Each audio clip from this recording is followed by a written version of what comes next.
must be our goal and our guide. And all that we strive for as a human family, dignity and hope, progress and prosperity, depends on peace. But peace depends on us.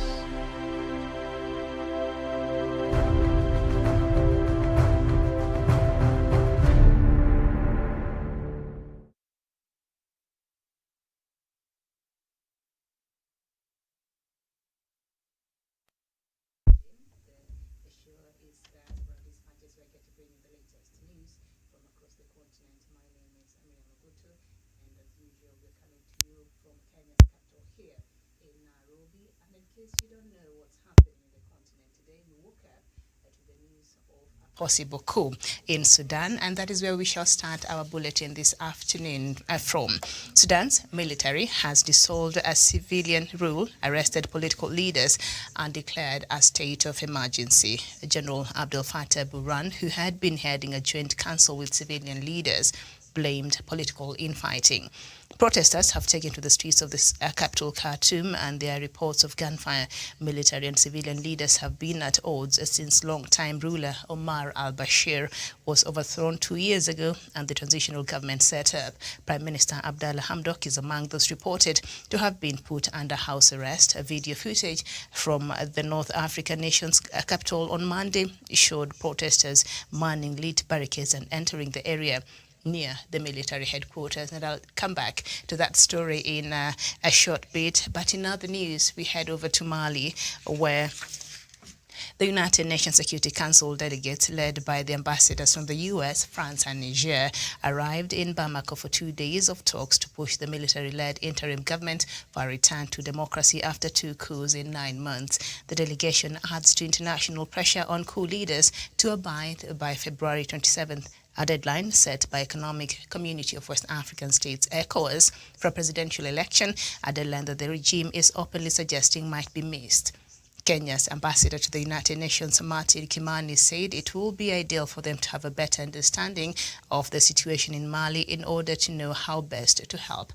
Malian Minister of Foreign Affairs and International Cooperation, Abdoulaye Diop, welcomed the delegation, adding that the meeting would help to give a progress report by the government. In a statement released on Friday, Human Rights Watch has urged the United Nations mission to use that opportunity to encourage Malian authorities to investigate a spate of alleged summary executions, enforced disappearance and detentions by government security forces. And we go to Ethiopia now. And the country conducted 2 airstrikes in Tigray on Sunday as the government intensifies a nearly week-long campaign of aerial bombardment against the rebellious forces who control most of the region. One strike hit the western Tigray area of Maitebri, targeting a training site of the Tigrayan People's Liberation Front, TPLF. Government spokesperson Legesse Tulu said the other hit the northern Tigrayan town of Adwa, targeting a military manufacturing facility controlled by the TPLF, the government said in a statement. It was not immediately possible to verify the claim, as communications are down throughout most of war-hit Tigray. TPLF spokesperson Getachew Reda told Reuters news agencies he had verified with colleagues that an airstrike hit near a local hospital in Maitebri. And then we go to Somalia now. And a former Al-Shabab commander who is under house arrest in Somalia says he is being held to prevent him from seeking elected office. Mukhtar Robo Ali, popularly known as Abu Mansur, was the deputy leader of Al-Shabab and had been sought by the United States, which once had $5 million US bounty on his head. He defected from the terror group after violently clashing with them in 2017. The Somalia government initially hailed his defection but later arrested him to stop him from running for president of the Southwest region back in 2018 when it held its last leadership election. Speaking from Mogadishu, where he has been under house arrest since 2018, Abu Mansur told the Voice of Africa, Somalia, that his detention was politically motivated. And then we go to Cameroon, where the United Nations World Food Programme says thousands of destitute people in Cameroon's crisis-prone western regions are going hungry, and their situations may become worse if the separatist crisis there continues.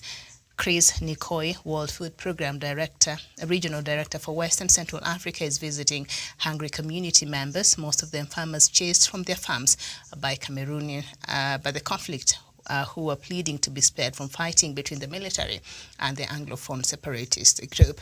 Hundreds of civilians in the town of Bamenda last week welcomed Nikoi in their English-speaking town in Cameroon's restive northwest region. Nikoi said thousands of Cameroonians chased from their towns and villages by the separatist crisis are now very poor and in desperate need of food.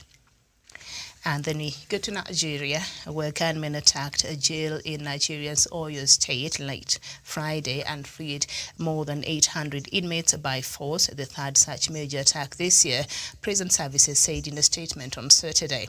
The prison service said the attackers were heavily armed, and after an exchange of gunfire with prison officers gained entry to a prison yard by blasting the walls with dynamite. Some 575 inmates who were all awaiting trial were missing, while 262 escapees had since been recaptured.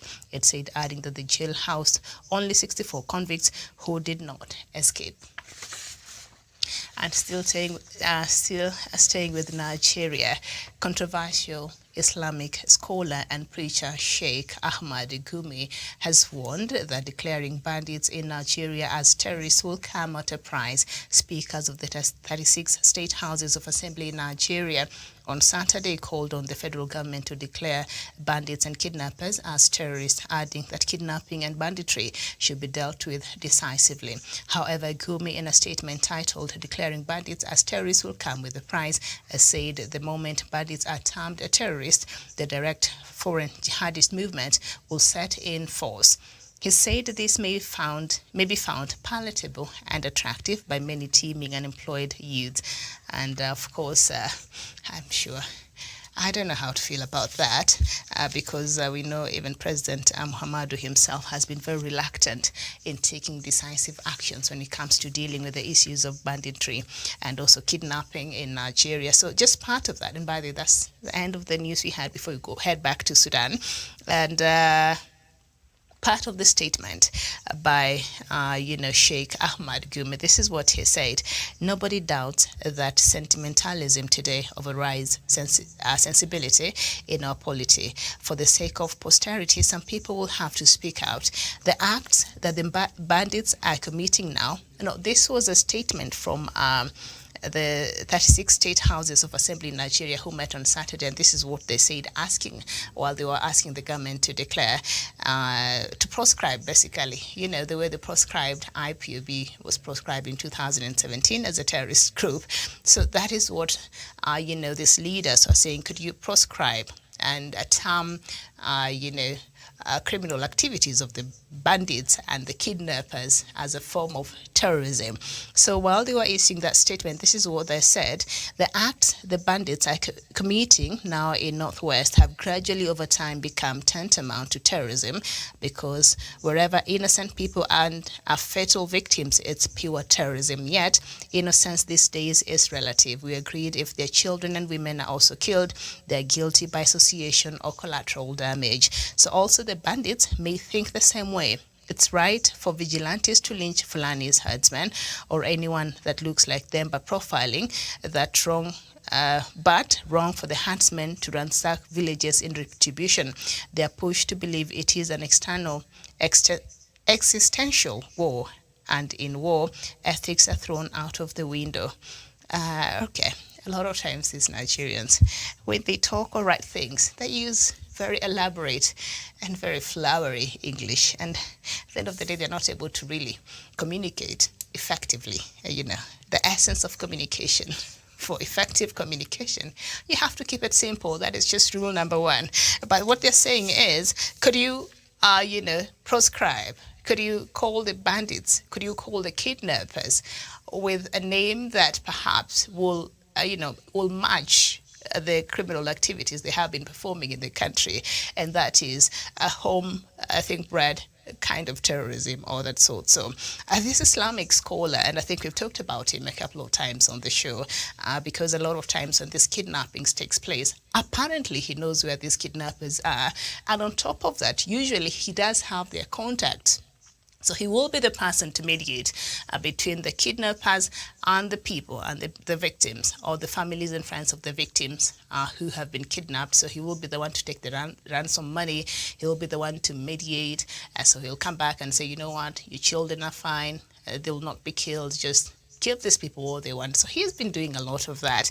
And the last time we were having this conversation, I was asking, the government of Nigeria seems to have been, struggling so much with, finding links or how they can, uphold these people. And this cleric seems to know much about what is happening because he is in constant contact with these criminal gangs. He knows where they are. He knows their hideouts. He'll be the one going there, and mediating and doing all these kinds of things. Why can't they talk to him? Because I think he has very vital information that could help the government of Nigeria in apprehending these culprits or these criminal people, criminal gangs, if at all the government of Nigeria is serious about this matter. So he's the one who's coming out and saying, hey, you can't declare these people terrorists, because if you do so, that will come with a price. Like, what are you talking about? And that is the same thing the security apparatus leaders in Nigeria said, I think at the beginning of the year or sometimes back last year, something that I really did not understand. And he was saying, if you changed some of the leaders in the security forces, then you are posing a challenge to this country, a more security challenge to this country. So you wonder, what does that even mean? Does it mean these people are part of the culprits who are helping and aiding in the insecurity that has plagued Nigeria? Why would they not be moved and they're not performing? Why would they not be, moved to other areas that perhaps they could serve the nation and get people there on board who can work and see that security is restored to Nigeria? So apparently removing them was going to pose a security threat to the country. So your guess is as good as mine. I don't know. What would you make of such a statement? And now we see this Islamic scholar, preacher rather, Sheikh Ahmad Gumi, coming out and saying that declaring bandits as terrorists will come with a price. So what is the government supposed to do? What is the government supposed to do? How is the government supposed to approach this? And why does the voice of this scholar matter so much in the politics of Nigeria, especially when it comes to matters of national security? What does he know? And why does the government of Nigeria not taking action over what this person seems to be knowing? What's really happening? Who is he talking on behalf? Who is he representing? There's a lot of questions there that I think if the government of Nigeria is serious about really solving this puzzle and the insecurity in Nigeria, this person is very valuable in terms of information, in terms of contacts, in terms of just unraveling the insecurity that has been happening in Nigeria. I said it before, and I said it now. I'm saying it today. Sheikh Ahmad Gumi knows more than just meet the eye. And if government of Nigeria is serious, this is the person you need to be questioning. All right, so now let's move back to our story of the day, and that is the latest from Sudan as we speak right now. And as I've mentioned there earlier, right now there's a state of emergency that has been declared in Sudan. And in case you're just waking up from wherever you are, Sudan, there has been another coup. Remember, the first coup happened in 2019 that removed the long-sitting President Omar al-Bashir, who had been a president for Sudan for about 30 years, after a protest that culminated to military joining the protesters and eventually ousting the long-sitting President Omar al-Bashir, who right now is serving a jail term and also has an ICC warrant of arrest over his head. So after what was seen taking place, and there's been some protests in Khartoum, some not South Sudanese, but Sudanese are not happy with the latest development from their country. So since then, African Union say that it is dismayed, very much dismayed over Sudan coup like cheese. African Union, have we not been trying to bring this to your attention? Just over a week ago and even before that, we've been talking about Sudan. I've been saying trouble is looming. Something is cooking in Sudan, and it's not a nice broth. Some trouble is cooking up over there. there are issues. The cracks became very eminent. And this coup, I think it was an open secret that it was going to take place. So it's not a surprise at all. So why African Union could not move in a haste and try to speak or just intervene before things got out of hand. And we predicted, I think, on this show over a week ago, and we said a coup is imminent.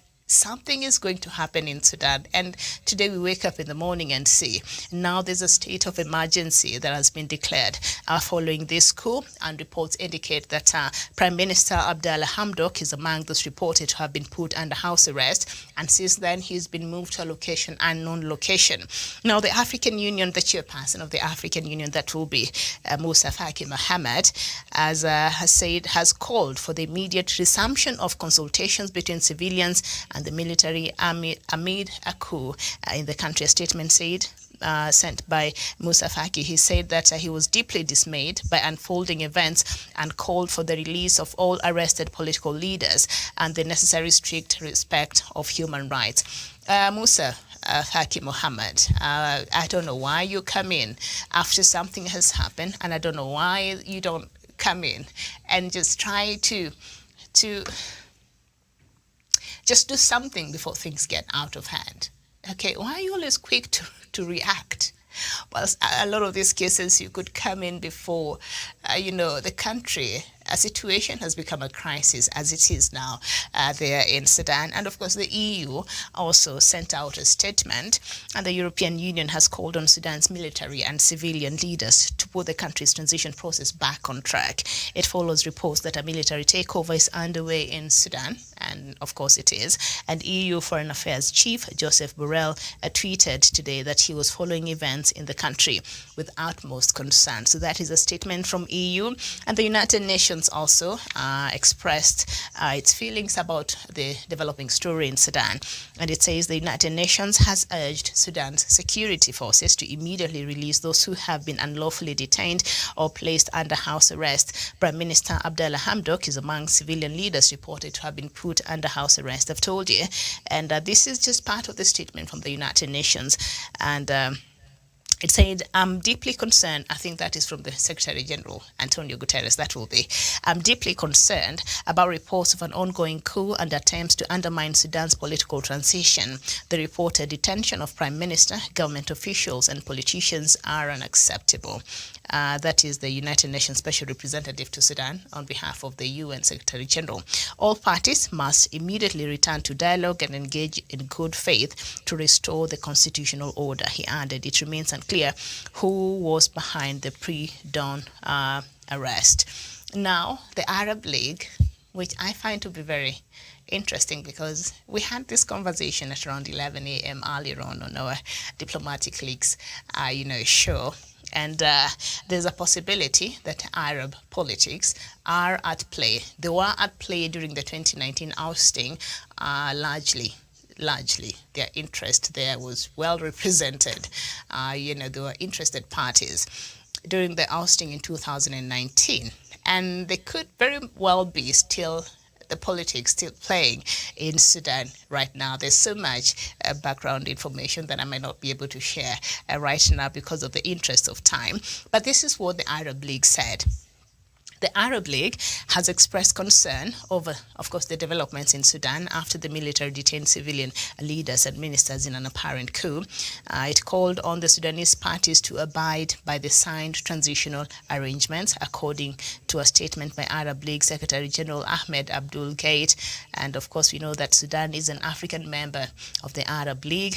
It was referring to the August 2019 power sharing deal for transitional government between military and civilian leaders that followed the removal of former President Omar al-Bashir. And so they're saying that both parties should abide by the signed transitional arrangements. I don't know. All right, so that is what the Arab League said. And as we speak right now, flights to and from Sudan's capital, Khartoum, have been suspended amid reports of the ongoing coup. And the Khartoum International Airport has reportedly been closed and access to it blocked, with military forces reportedly surrounding it. There has not been any official government announcement on the airport status. So that also is going on there in Sudan.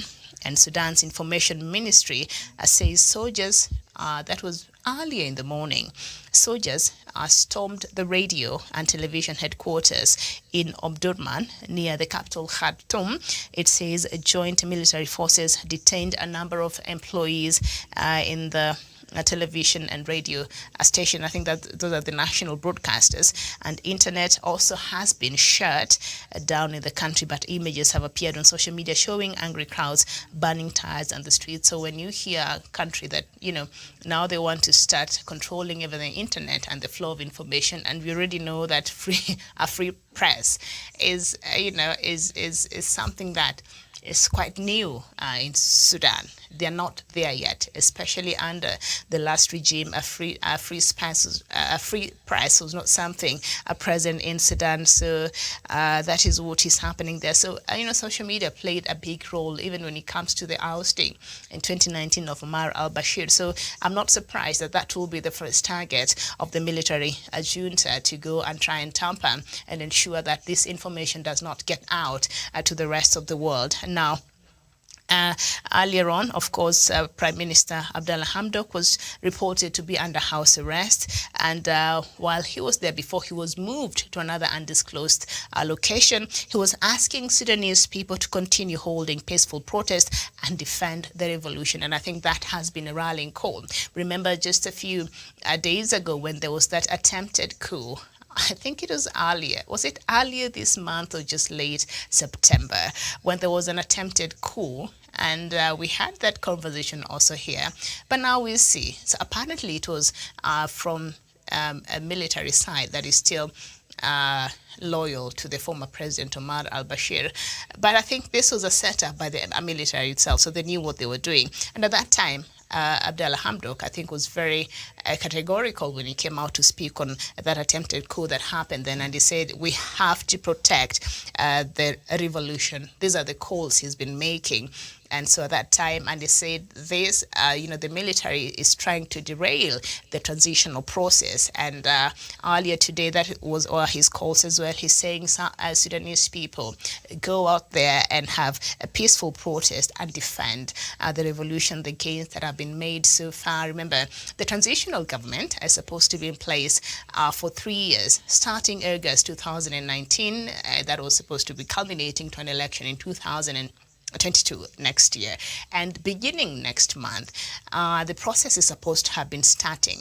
And the military was supposed to be backing off a little bit and allowing the civilian government to start preparation that will finally culminate to the country having a fully civilian government, okay? And that will mean that the military will not be very involved in the daily running of Sudan as a country, as opposed to how it were under President Omar al-Bashir and how it has been under the Transitional Council. So cracks started, I think, earlier this year, because there have been reports about senior council members even resigning from their positions, senior government officials resigning from the civilian side, because they're saying the military will not let them do their job. The military was intimidating them. The military just wanted to have a heavy hand over every affair in Sudan. So they said, we cannot work like that. So this coup was coming. I don't know how African Union could not see that. This coup was imminent. All the signs were up there.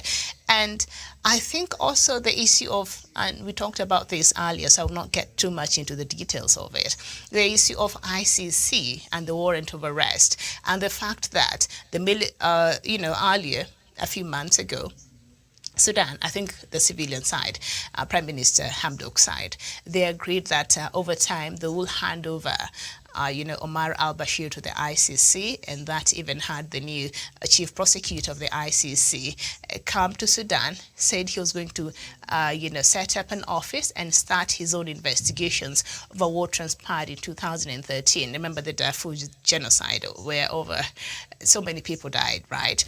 And I think that was the beginning, or that was just that was just a topic in the ice in an already a relationship that was not even that was already shaky, and cracks had already started in that between the military and the civilian side. And so I've said here numerous times before, and we've said here, even Dr. Matanga himself, there's no way the military will agree to hand over Prime Minister Abdel Hamdok to ICC. You know why? Because when those atrocities were happening, the second in command of the transition government in the military side, what is his name? Hemedi Dagalo, right? He was the leader, still is, the leader of Janjaweed, which now is being called the Sudan Rapid Force something, right? And the other forces that were used to commit the atrocities that happened in Darfur, and he was heading that. And now he is the second in command. At this point, Omar al-Bashir has nothing to lose. So you put him on the ICC, which I think the ICC will be more comfortable than what we've been seeing him going through, in a caged place in the court in Khartoum, and the, embarrassment he's been getting and the humiliation. So ICC jail, I think, will be a better option for him. And when he stands there, literally, he's lost everything. He's lost power, he's lost his wealth, he's lost everything. So the guy has nothing to lose. So if you put him, at the ICC, he'll start naming names.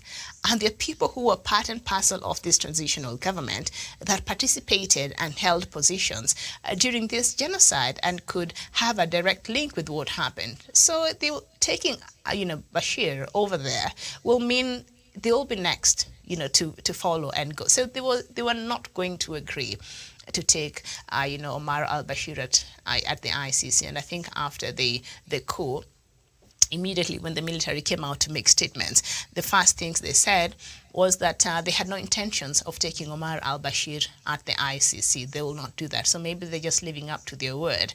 And, the civilian side has been pushing because it wants reforms, because it wants Sudan to fit in the community of the global world, because it wants Sudan to start having diplomatic relationships with other countries across the world, because it wants Sudan to be to receive grants from IMF, World Bank, and all this. It wants Sudan. They wanted Sudan, and they still want Sudan to just be an accepted member of the global community, and there are certain, conditions that had to be met, among others, and so there has been a struggle, and the way they've been wanting the country to move forward has been quite different.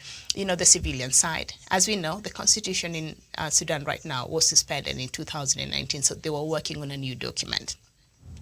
The civilian side wanted a more, a more liberal constitution. But the military side was leaning more towards an Islamic state in Sudan. So, there was a tug of war with that. They did not want that. They want, because, secular and Islamic, it's quite a departure. So that was one of the key things that they did not agree upon. So now what is happening there? It's not surprising. There were rifts even before. The council was formed. The rifts even 2 years later, they've not been working very well. So the fact that the military was supposed to be pulling out from next month to allow for the transitional process to start, that will culminate to elections next year, I think the military could not allow that to happen. So that is that. So I'm now inclined to believe that even the coups that we saw, the one that happened in September, is it, and the one that happened some times back, I think these are just things that were set by, who knows, maybe by the soldiers allied to Omar al-Bashir, or maybe by the transitional soldiers themselves, trying to create a crisis. So that didn't work out. So they decided, we're just going to carry out an outright coup again. We removed Bashir, we'll remove this one, and then I don't know how the country will move forward. And so I don't know what time or when the African Union will remove Sudan from African Union. I've told you this before. You can't be a member of the African Union if you're led by a military ruler or leader or anything of the sorts. And so probably African Union will come in later and tell us, maybe tomorrow, or and tell us what's really happening at the position of African Union. The last time, I think it's Egypt that really was pleading on behalf of Sudan not to be removed from the African Union. They were, because that is the requirement, but not for long, and they were able to come back again. So that is the latest there from Sudan. As we speak, the country is under a state of emergency, and the head of the Joint Council, General Abdel Fattah al-Burhan, has blamed political infighting for the current situation and stalemate that Sudan finds itself. So this is a developing story, and we shall bring you the latest as we continue to receive any new information there from Sudan. Thank you so much for your time this afternoon. This has been Diaspora Dispatches. My name is Miriam Ogutu. Bye-bye for now.